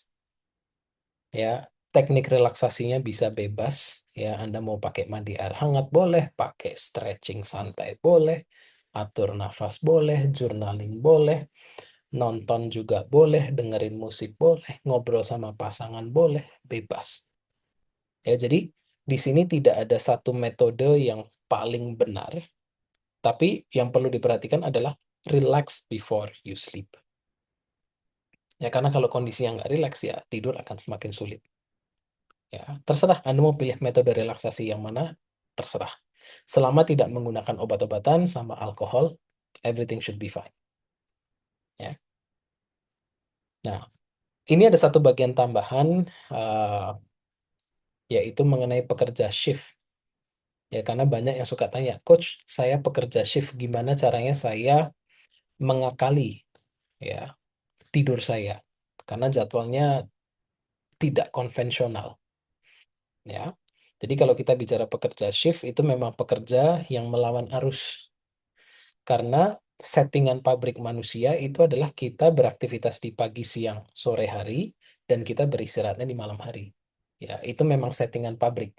Itu sebabnya kenapa melatonin juga naiknya di malam hari. Kortisol naiknya di pagi ke siang hari. Tidak tidak terbalik. Karena itu memang settingan pabrik kita.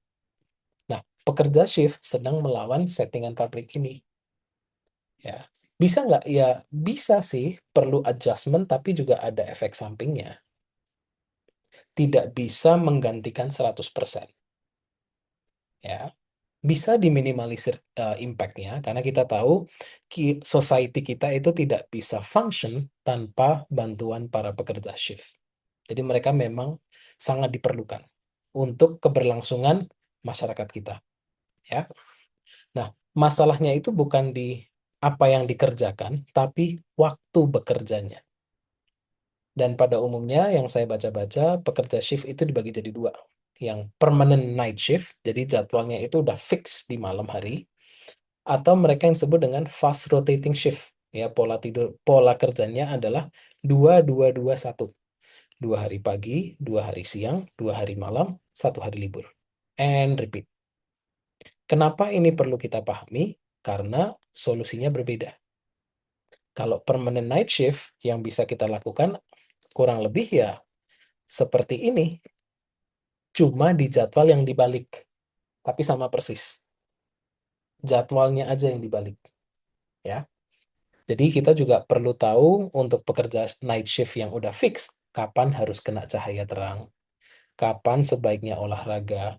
Pagi hari kalau mereka pulang dari kantor, sebaiknya tidak terkena cahaya matahari. Supaya apa? Supaya bisa tidur.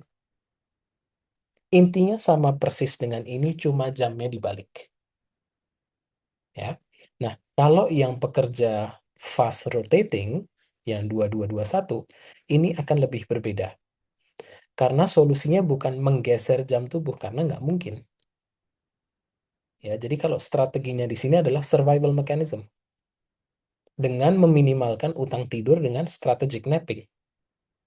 Ya, jadi dua jenis shift workers, strateginya beda. Ya, kalau yang permanent night shift, malam jadi pagi siangnya jadi malam.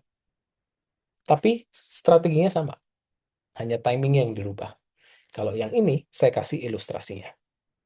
Misal ada sebuah pekerja yang memiliki pola 2, 2, 2, dan 1. Dan saat ini dia punya jadwal tidur malam dari jam 11 sampai jam 6. Ya, ini sengaja saya buat agar lebih mudah untuk perhitungannya. Ya, di hari pertama sama kedua, pola tidur seperti biasa. Ya, tidur malam, bangun pagi, pergi ke kantor, pulang di siang sore hari, habis itu beraktivitas seperti biasa. Oke. Nah, pada saat dia masuk shift siang, ya kan? Nah, disarankan untuk tidak tidur lebih telat, tidak bangun lebih telat. Tetap bangun di jam yang sama, paling kalau telat tambah 1 jam. Ya, jadi tetap tidur di jam yang sama, tapi bangunnya sedikit lebih telat. Oke. Nah, malamnya karena dia baru pulang jam 11, ya mungkin dia perlu waktu 1 jam lah untuk cooling down, ya, untuk unwinding dan sebagainya, ya. Dan tidurnya jam 12 malam, ya. 1 jam mundur dari jadwal biasa. Oke. Bangunnya di jam 7. Oke, dia bangun di jam 7, terus di siang shift yang kedua, polanya sama. Ya, polanya sama. Nah, yang menjadi tantangan itu ada di shift malam sama hari liburnya. Ya. Nah, kalau di shift malam yang pertama, berarti kan malam itu dia mulai kerja jam 11 malam, next day baru pulang jam 7 pagi. Nah, bagaimana caranya? Karena dia bangun jam 7, sampai jam 11 malam, bagaimana caranya dia bisa aktif? Dia bisa tidak banyak kehilangan energi. Dia bisa napping. Nah, napping ini tujuannya adalah menampung sedikit tidur untuk bisa digunakan nanti, yang disebut dengan istilah sleep banking. Jadi kita nabung tidur dulu. Ya, kita tidur siang sore, ya sekitar 2 jam, 1,5 sampai 2 jam. Kenapa 1,5 sampai 2 jam? Karena itu kita mendapatkan satu sleep cycle yang ada light, deep, sama REM. Ya, dan itu memberikan pemulihan yang cukup holistik. Kalau power nap itu kan hanya pemulihan dari light sleep. Tapi kalau yang 90 menit tidur siang itu adalah full cycle nap. Ya. Jadi kita nabung dulu. Tujuannya apa? Karena kita tahu malam kita kerja keras dari jam 11. Nah, sebelum masuk kantor juga disaranin banyakin kena cahaya terang. Supaya apa? Di kantor kita seger. Nah, yang menjadi isu itu adalah pada saat pulang dari kantor, sebisa mungkin jangan terkena paparan cahaya terang. Bisa pakai helm yang gelap kalau memang naik naik motor, atau pada saat dia harus jalan dan dia terpapar sama cahaya matahari, pakai kacamata gelap. Ya, supaya matanya tidak menerima cahaya terang. Sampai rumah dia jam 7, dia harus istilahnya mengobrolkan atau mendiskusikan hal ini sama keluarga supaya pada saat dia tidur, keluarganya tidak mengganggu. Ya, jadi pada saat dia pulang, kamarnya itu dibuat segelap mungkin, minim cahaya, minim suara, minim gangguan, supaya dia bisa tidur. Tapi dia juga perlu melakukan ritual relaksasi karena dia baru pulang dari pekerjaan, perlu rileks. Ya, nah, yang disaranin juga tidurnya jangan terlalu lama. Nah, di sini adalah sleep debt yang pertama. Dia hanya tidur 4,5 jam. Ya, nah disinilah dia mulai survival mode. Oke, dia bangun di 12:30, dia mendapatkan 3 sleep cycle, dia bangun di 12:30, beraktivitas seperti biasa, sorenya tidur lagi, ya, supaya dia tidak memiliki utang tidur yang terlalu besar. Ya, dia masuk ke kantor, bekerja seperti biasa. Nah, pas hari libur, jangan tidurnya kebablasan. Ya, ini sering terjadi. Pas hari libur, udah terus aja tidur sampai sore. Nah, tujuan di sini tidurnya jangan dibablasin supaya apa? Supaya malam hari jam 11 dia sudah bisa tidur kembali karena dia akan mengulang siklusnya, ya. Jadi sebetulnya tantangannya di sini itu adalah di hari shift malam sama hari libur. Dan di sini adalah survival mechanism-nya. Nah, kalau teman-teman di sini ada yang pekerja shift dan ini mau di screenshot, silahkan. Ya, tentu jadwal ini adalah ilustrasi aja, tapi polanya bisa disesuaikan. Ya, oke. Nah, sebagai penutup kita sudah mau selesai. Ya, ini sebagai penutup aja ada summary-nya.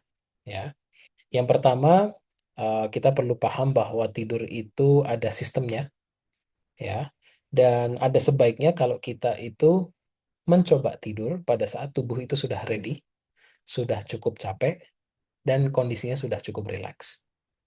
Ya, daripada kita memaksakan tidur, yang hasilnya kemungkinan besar itu akan negatif, ya karena pada saat Anda maksa tidur saat tubuh belum siap, kemungkinan besar Anda hanya akan berbaring gelisah, ya, dan ini akan mempersulit tidur. Dan ini bisa menjadi bahan bakar untuk insomnia, ya. Terus menerima fakta bahwa tidur itu perlu transisi, ya. Banyak orang berpikir kalau tidur itu harus terjadi dalam detik, begitu tutup mata langsung tidur. Ya, itu nggak seperti itu juga sih. Ya, tidur itu perlu proses, ya kadang cepat dan kadang agak lama, and that's okay. Ya, terus menerima fakta juga bahwa terbangun tengah malam adalah sebuah hal yang normal.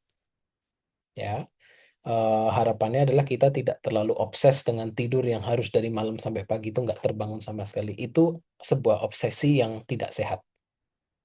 Ya, dengan kita menerima fakta bahwa terbangun tengah malam itu adalah sebuah hal yang oke, ya Anda tidak akan khawatir pada saat Anda terbangun tengah malam. Terus selalu konsisten dengan jadwal tidur bangun Anda, ya plus minus 30 menit, ya. Terus jangan terlalu dipikirkan kalau misalnya sesekali Anda sulit tidur, ya karena biasanya orang yang mengalami sulit tidur terus banyak dipikirin, kemungkinan besar dia akan mengeluarkan lebih banyak usaha agar bisa tidur. Dan usahanya ini dilakukan di malam hari, di no effort period tadi. Nah, semakin banyak usaha yang dilakukan, malah nggak bisa tidur. Ya, perlu dipahami bahwa tubuh kita itu memiliki mekanisme self correction. Jadi tidur itu bisa balik ke jalurnya lagi kok, asal nggak terlalu di overthinking. Ya, dengan catatan Anda melakukan sleep hygiene, ya seperti yang tadi sudah kita bahas. Dan jangan terlalu memaksakan diri untuk bisa tidur. Ya, oke. Habis ini kita akan masuk ke sesi tanya jawab. Tapi sebelum kita masuk ke sesi tanya jawab, saya akan off recordingnya karena sesi tanya jawab itu tidak ke-record. Eh, Recording akan saya stop dan izinkan saya untuk mengucapkan banyak terima kasih atas kehadiran teman-teman semua. Dan saya harap materinya bisa bermanfaat. Dan materi ini akan saya up di YouTube, kalau nggak malam ini, kalau nggak besok pagi. Ya, jadi sebelumnya, thank you so much. Dan nanti kalau misalnya teman-teman punya pertanyaan lanjutan, ya setelah sesi Q&A, Anda punya pertanyaan lanjutan, bisa Anda tuliskan di kolom komentar di YouTube. Ya, nanti akan saya jawab di sana. Oke, saya akan off recordingnya dulu.